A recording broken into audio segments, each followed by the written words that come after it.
Hi everyone, welcome back. കഴിഞ്ഞ ദിവസം big boss show വിന്നറായ അഖിൽ മാരാർ ഇന്റർവ്യൂവിൽ പറഞ്ഞ ചില കാര്യങ്ങൾ ഇപ്പോൾ ട്രെൻഡിങ് ആണ്.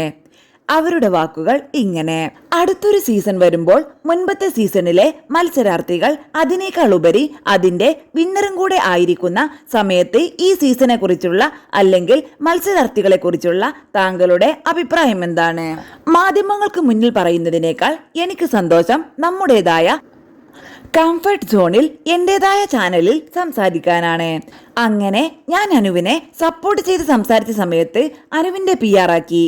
ഞാൻ അങ്ങനെ സംസാരിക്കാൻ കാരണം ഞാൻ ആദ്യമായിട്ട് വോട്ട് കൊടുത്തിട്ടുള്ള ആളാണ് നൂറ. കാരണം നൂറയുടെ പെർട്ടിക്കുലർ ഗെയിമിൽ നെവിൻ പുറത്തു പോകുന്നു, പിന്നീട് നെവിനെ ബിഗ് ബോസ് തിരിച്ചു കയറ്റുന്നു. അപ്പോൾ എനിക്ക് തോന്നി ഇതിൽ നൂറ മികച്ചൊരു സംഭവം എടുത്തുപയോഗിച്ചു എന്ന്. അപ്പോൾ ഒരു വോട്ട് കൊടുത്തേക്കാം. ആ സമയത്ത് ലക്ഷ്മി അകത്തേക്ക് കയറുന്നു. ഞങ്ങൾ ഒരുമിച്ച് ഒരു സിനിമയിൽ വർക്ക് ചെയ്തിരുന്നു, പക്ഷേ ഒരു മെസ്സേജ് പോലും അയക്കാറില്ല. വിന്നറായ എന്നോട് പോകുന്നു എന്ന് പോലും പറഞ്ഞില്ല. എങ്കിൽ പോലും ഒരു പർട്ടിക്കുലർ വിഷയത്തിൽ ലക്ഷ്മി അകത്തെടുത്ത ആക്ടിനെ പുറത്തുനിന്ന് 2 പേര് ചോദ്യം ചെയ്യാൻ വേണ്ടി അകത്തു പോകുന്നു. അവരുടെ ലക്ഷ്യം ലക്ഷ്മിയെ തകർത്ത് ആദിലക്കും നൂറക്കും സപ്പോർട്ട് വാങ്ങിക്കൊടുക്കുക എന്നതായിരുന്നു. പക്ഷേ മന്ദബുദ്ധികളായ ഈ 2 എണ്ണം അകത്ത് കയറിയിട്ട് ലക്ഷ്മിക്ക് അതിഭീകരമായ പിന്തുണ വാങ്ങിച്ചു കൊടുക്കുന്നു. ആദിലക്കും നൂറക്കും അനാവശ്യമായ ഹെയ്റ്റും സമ്പാദിച്ചു കൊടുക്കുന്നു. ഇത് കണ്ടപ്പോൾ എനിക്ക് പ്രതികരിക്കണം എന്ന് തോന്നി. ബിഗ് ബോസിന്റെ ഗെയിം എന്താണെന്നും എങ്ങനെയാണെന്നും സമൂഹത്തോടൊന്ന് പറയണമെന്ന് തോന്നി. അത് പറഞ്ഞു തുടങ്ങിയപ്പോൾ ആദ്യം ലക്ഷ്മിയുടെ ആളാക്കി മാറ്റി.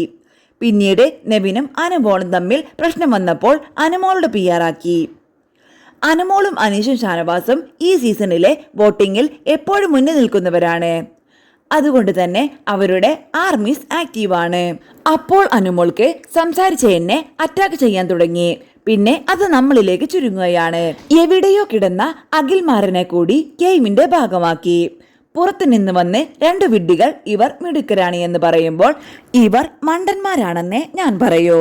ഇപ്പോൾ ജിൻഡോ മണ്ടനാണെന്ന് എല്ലാവരും പറയൂ. 50 ലക്ഷം കയ്യിലിരിക്കുന്നവൻ മണ്ടനാവുമോ? അപ്പോൾ ഈ പറയുന്നവരല്ലേ മണ്ടന്മാർ? പുറമേ നിന്ന് നോക്കുമ്പോൾ മിടുക്കനോ മണ്ടനോ എന്നില്ല.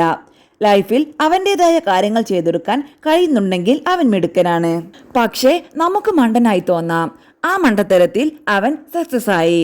റിയാസ് LGBT കമ്മ്യൂണിറ്റിയെ നന്നായിട്ട് സപ്പോർട്ട് ചെയ്യുന്ന ആളാണ്. സംഭവിച്ചത് റിയാസിന്റെ ഒരു പർട്ടിക്കുലർ പ്രവൃത്തി കൊണ്ട് അവൻ സപ്പോർട്ട് ചെയ്യുന്ന കമ്മ്യൂണിറ്റിക്ക് തന്നെ നെഗറ്റീവ് വന്നു. ബോധമുള്ളവർ മനസ്സിലാക്കണം. ഈ ബിഗ് ബോസ് എന്ന പ്ലാറ്റ്ഫോമിൽ തലവെച്ചു കൊടുത്താൽ എല്ലാ കാലത്തും സമൂഹം നമ്മെക്കുറിച്ച് സംസാരിക്കുന്ന ഒരവസ്ഥയുണ്ടാകും. പ്രത്യേകിച്ചും ഓരോ സീസൺ വരുമ്പോൾ റിപ്പീറ്റ് വരും, താരതമ്യങ്ങൾ വരും. ഒന്നുകിൽ ജനത്തെ നമ്മൾ മനസ്സിലാക്കണം, പറയുന്ന കാര്യങ്ങളിൽ വ്യക്തത വേണം, പൊട്ടത്തരം വിളിച്ചു കൂവരുത്.